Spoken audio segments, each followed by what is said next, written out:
Hello today is day 6।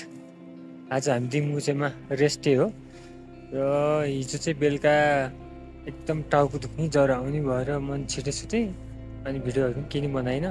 आज पनि बिहान ढिला उठेँ, त्यस्तै 8 बजे थियो होला। अहिले ब्रेकफास्ट गरेर एकछिन बसिरहेको 9 बज्यो अहिले।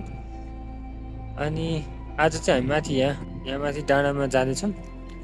त्यही 2-3 घन्टाको हाइक हुन्छ अनि त्यहाँबाट यसो भ्यूहरू हेर्ने अनि फेरि यहीँ दिङमुचे फर्केर दिङमुचेमा बस्ने। अब चाहिँ हाम्रो आजको सर्ट हाइक सुरु भयो, डे 6। यहाँ माथि डाँडामा जानेछौँ अनि त्यही 3 घन्टा जतिको हुन्छ जाँदा आउँदा सायद। अहिले पनि अलिअलि टाउको थोरै दुःख जस्तो भइरहेको।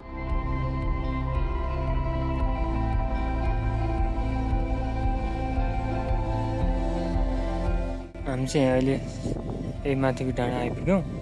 अझै हामी माथि जान्छौँ अनि एभरेस्ट बेस क्याम्प जानु चाहिँ यताबाट हुँदै यता जाने हो, लोपिचे, गोरखसेप, एभरेस्ट बेस क्याम्प।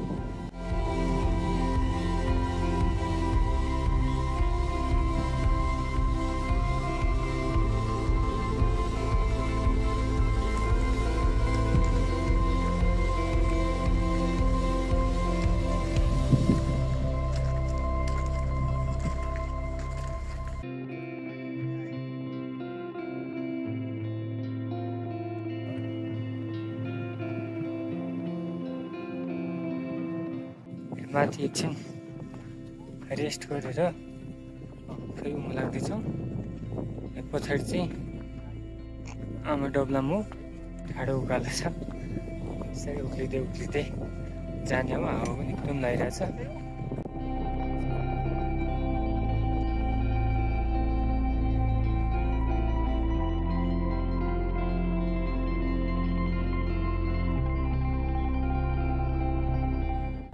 करिब 1 घन्टा 40 मिनट जति भयो हामी होटलबाट हिँडेको। यहाँ आइल्यान्ड पिक लोच्छे उता देखिरहेको छ। मेन चाहिँ हावा लागेर एकदम चिसो हुने अनि नाकको चाहिँ छाला खोलिन लागेछ।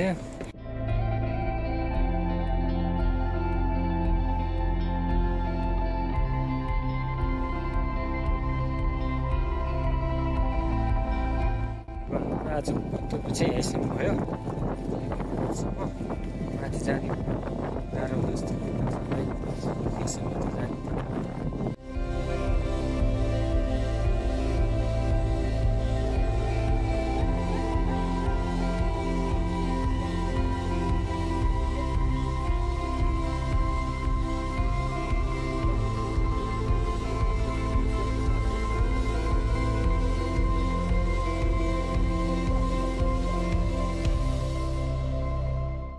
सन्तान 15 मिनट जति बसेपछि अब हामी पुरा फेरि दिङमुचे जाँदैछौँ होटलमा।